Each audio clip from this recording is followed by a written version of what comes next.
నిన్న చంద్రబాబు నాయుడు గారు ఆ గ్రూప్ 1 అనేది అతి పెద్ద కుంభకోణం అంటూ నిన్న అసెంబ్లీలో ఒక తప్పుడు ప్రచారం. చంద్రబాబు నాయుడు గారు నేను మిమ్మల్ని సూటిగా ఒకటే అడుగుతా ఉన్నా.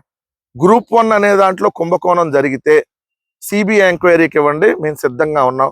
దాంతో పాటు డిఎస్సిలో అక్రమాలు జరిగినాయి అనేది కూడా పెద్ద ఎత్తున ఈరోజు వస్తా ఉన్నాయి. 38,000 మంది గ్రీవెన్స్కి అప్లై చేశారు. మీరు స్పోర్ట్స్ కోటా అమ్ముకున్నారు. అదే విధంగా డిఎస్సి పేపర్ లీక్ అయింది, కొన్ని చోట్ల మాస్ కాపీయింగ్ జరిగింది, దొంగ సర్టిఫికేట్లతో తెలుగుదేశం వాళ్ళకి ఉద్యోగాలు ఇచ్చారు. సో మరి దాని మీద కూడా సిబిఐ ఎంక్వైరీ ఇద్దాం. ఎందుకు గురువింద కింద మాటలు మాట్లాడతారు మీరు? మీ జీవితంలో మీరు ఒక్కరోజు కూడా నిజాయితీగా లేరు. మీ జీవితంలో, నిజ జీవితంలో లేరు, రాజకీయ జీవితంలో లేరు. 75 ఏళ్ల వయసు మీకు దాటిపోయింది. మీరు 2028 వస్తే మీరు రాజకీయాల్లోకి వచ్చి 50 సంవత్సరాలు. కనీసం ఈ వయసులో అన్నా కనీసం మానవత్వంగా మనం మనుషుల్లాగా ప్రవర్తిస్తే బాగుంటుందని చెప్పి ఈరోజు ప్రజలు అంటా ఉన్నారు.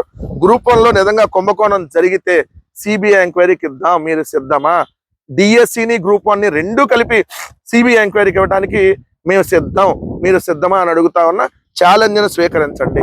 రెండు, రాజకీయ నేతలకు విశ్వసనీయత ఉండాలి, సమాజంపై బాధ్యత ఉండాలి. మీరా మాట్లాడేది విశ్వసనీయత గురించి? విశ్వసనీయత అనేటటువంటి పదం మీ నోట్లోంచి వస్తే విశ్వసనీయత సిగ్గుపడిద్ది తెలుసా?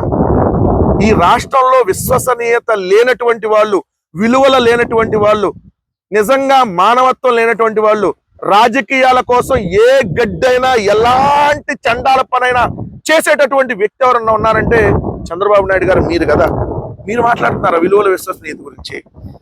పిల్లనిచ్చిన మావ చెప్పాడు కదా, గాంధీని చంపినటువంటి గాడ్సే కంటే నీచుడు నా అల్లుడు చంద్రబాబు నాయుడు అని చెప్పి. తప్పు చేయకూడదన్న ఆలోచన ఉండాలి. తప్పుల మీద తప్పులు దిగజారిపోయి రోజు రోజుకి వ్యవహరిస్తా మీరు ఇలాంటి మాటలు మాట్లాడితే ఎట్లా? తప్పు చేస్తే దొరుకుతామనే భయం ఉండాలి. మీకు ఆ భయం లేదు కదా. దొరికినా ఏం కాదు, వ్యవస్థల్లో మన వ్యక్తులను పెట్టుకొని మేనేజ్ చేయొచ్చు. ఓటుకు నోటు కేసులోనే అడ్డంగా దొరికితే మన ఎవడో ఏమి పేకలేకపోయాడు అనేటటువంటి మాటలు కదా మీరు మాట్లాడింది. అధికారంలో ఉన్న వ్యక్తులు బరి తెగిస్తే వ్యవస్థను ఎంతగా భ్రష్టుపట్టించారో చెప్పేందుకు ఇదొక ఉదాహరణ. ఏదొక ఉదాహరణ తెలుసా? అధికారంలో ఉన్నటువంటి వ్యక్తులు బరి తెగిస్తే, ఇప్పుడు మీరు బరి తెగించారు చూడండి, బరి తెగిస్తే ఈరోజు వ్యవస్థలు ఎలా భ్రష్టు పడతాయంటానికి ఇప్పుడు 26 నెలలుగా జరుగుతున్నటువంటి పరిపాలన. బరి తెగించారు మీరు, కానీ ఈ బరి తెగించిన దానికి ఒక రోజు ఖచ్చితంగా వస్తుంది, ఆ రోజు ఖచ్చితంగా అనుభవించాలి.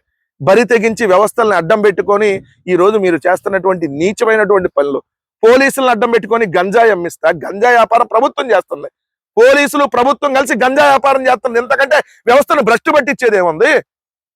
ఈ రోజు ఉల్టా బాధితుల మీద కేసులు పెడతారు. మీరు అడిగితే మహిళని రోడ్డు మీద చీరలాగి వ్యవస్థను చేస్తారు. మీ తెలుగుదేశం పార్టీ వాళ్ళు వాళ్ళ భార్య చీరను మగుడే లాగి తప్పుడు కేసు వైఎస్ఆర్సీపీ మీద కలుతారు. ఇది కదా వ్యవస్థలను భ్రష్టు పట్టించడం. మీకు బెయిల్ ఇచ్చిన వాళ్ళకి తీసుకొని వెళ్ళి అందరం ఎక్కిస్తారు పదవుల్లో. మరి ఇది కదా వ్యవస్థలను భ్రష్టు పట్టిస్తామంటే.